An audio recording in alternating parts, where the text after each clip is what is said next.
Good evening, my beautiful brothers and sisters in Yeshua. Today is Thursday, the 1st of June, 2023. It is 9:48 p.m. here in Australia. I hope you're all well. I hope you're all blessed. Oh, brothers and sisters, I have a bit of an update for you, which is incredibly exciting regarding June 2nd. Now, I've just been doing a bit of study for the last couple of hours, and I was just about to hit the sack and go to bed.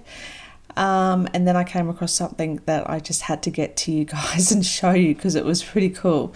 So as you know, the video I did about 9 hours ago, just talking all about information regarding June 2nd, being the 153rd day of the year and the 153 fish, the rapture fish, that's why we get so excited. And I did a whole big study about how Harry could possibly be the beast, the Antichrist, so to speak. Anyway, if you haven't seen that video, go check it out. Heaps of information. But what I want to talk to you today about, or this evening rather, is June 2nd. And there's so many things that are actually appearing to be significant about June 2nd. And I just wanted to share this with you now, brothers and sisters. But for me, on my case, through my study, the reason I have found June 2nd so important is that Father has truly laid on my heart that the Daniel 9 prophecy of the 70 weeks is in reference to 70 lots of feasts of weeks. So in other words, 70 Pentecosts. So Jerusalem, or God's people, the Israelites, right, the Jews, they had 70 feasts of weeks, or Shavuots, or Pentecosts, to actually do all those things that Father asked of them, right? Which is in Daniel 9, verses 24 to 27. And so what's so significant about that is I truly believe that the command that went out to start that 70 weeks, or the 70 years, was on June the 2nd, 1953. And why I say that is because Princess Elizabeth was coronated as Queen Elizabeth on June 2nd, 1953.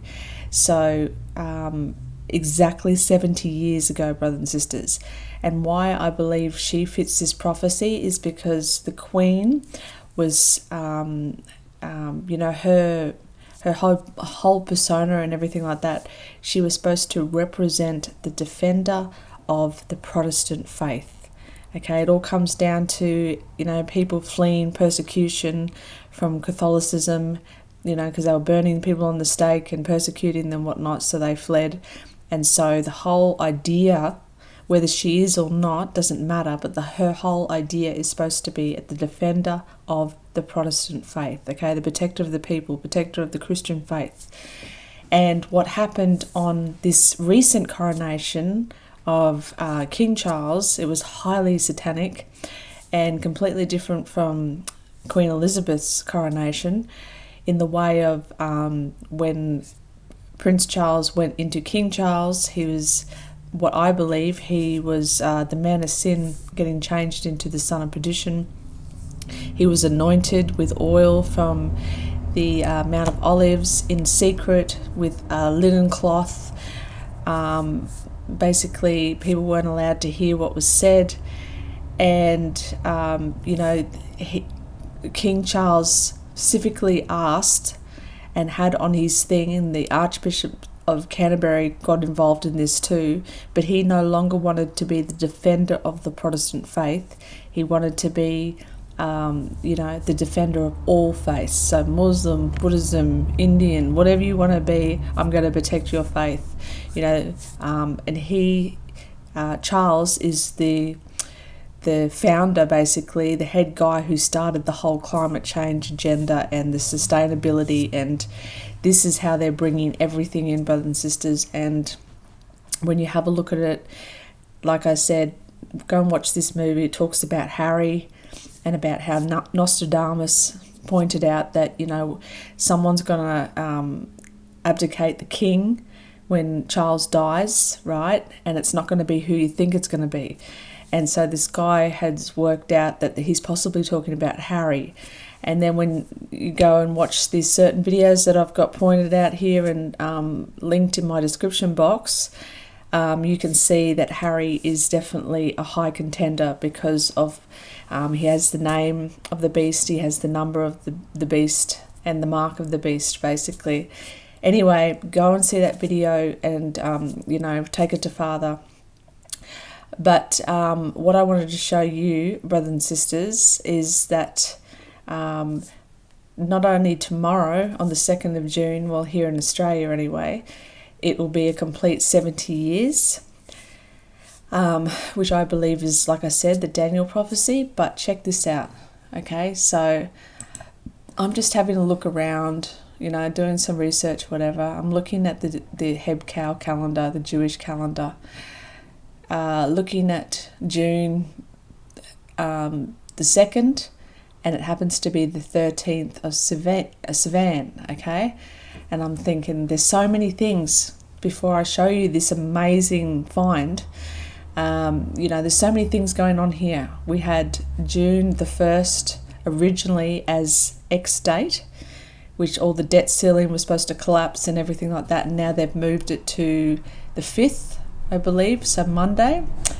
And we know that that's what's needed, is for them to collapse the economy or for some big major false flag to happen. And like I said in my other video, somebody made a comment about, we've been showing Planet X, Nibiru and everything like that, coming into our atmosphere, and there's something that they're trying to hide from behind the sun, etc., etc. And is this what they mean by X date? They're literally calling it X date. And so they've moved this now to Monday, but I'm just wondering, what the enemy knows, because that they're pretty much, right up there. They've got people following this stuff. They've got people watching just as much as us Christians are watching for the return of Yeshua Jesus Christ. The other side, they're getting excited because their time's coming when they can completely rule and reign for a little while, okay? But also it's on a Friday, and we've always heard throughout the years, that Friday is going to be the day that they're going to close the banks. Something will happen at the bank, and then they're going to say, oh, look, we'll fix it over the weekend, it'll be all good.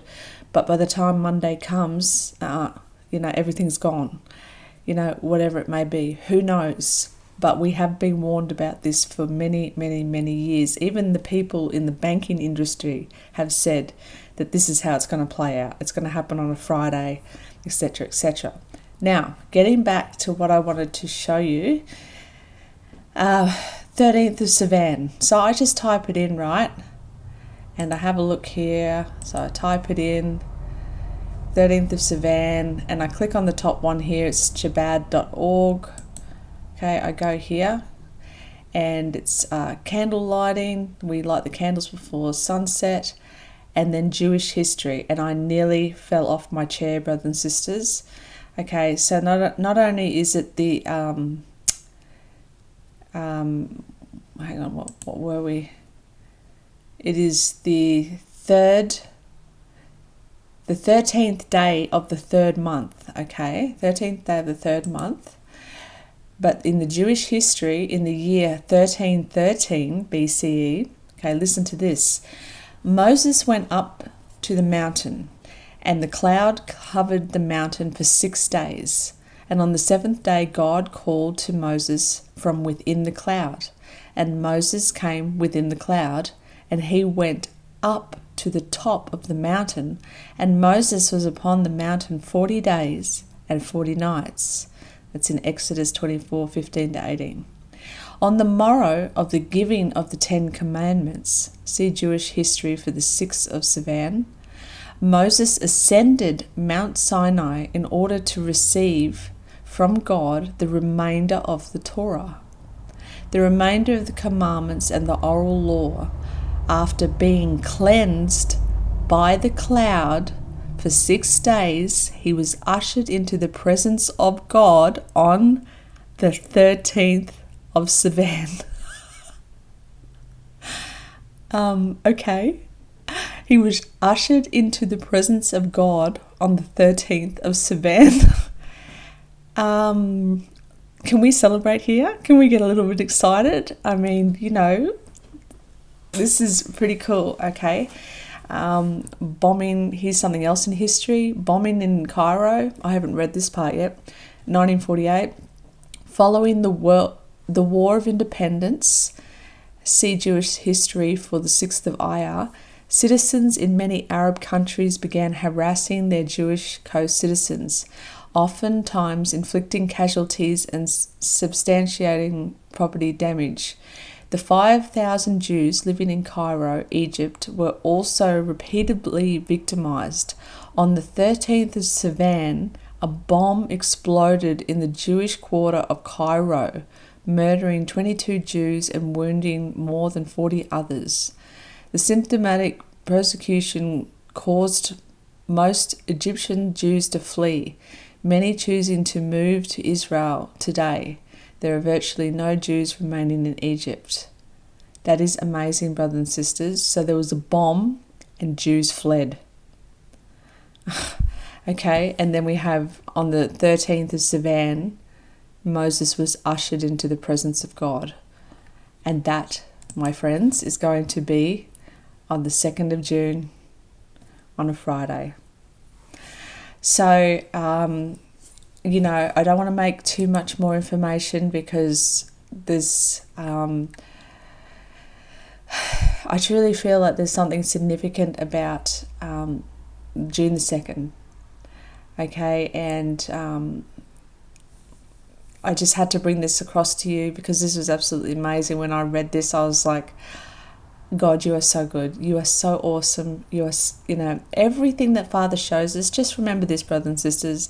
If these days they come and go, please don't ever think any of this is in vain. Everything that Father God leads you and study with, and you're being revealed to, and your visions and dreams and stuff that you have so personal with the Lord. Don't ever think it's in vain, brothers and sisters. It's all part of this grand puzzle that is the most exciting thing that we can be doing in these last hours before the return of Yeshua Jesus Christ. And I'm telling you, this stuff is gold. This is the stuff that refills our lamps and keeps us excited.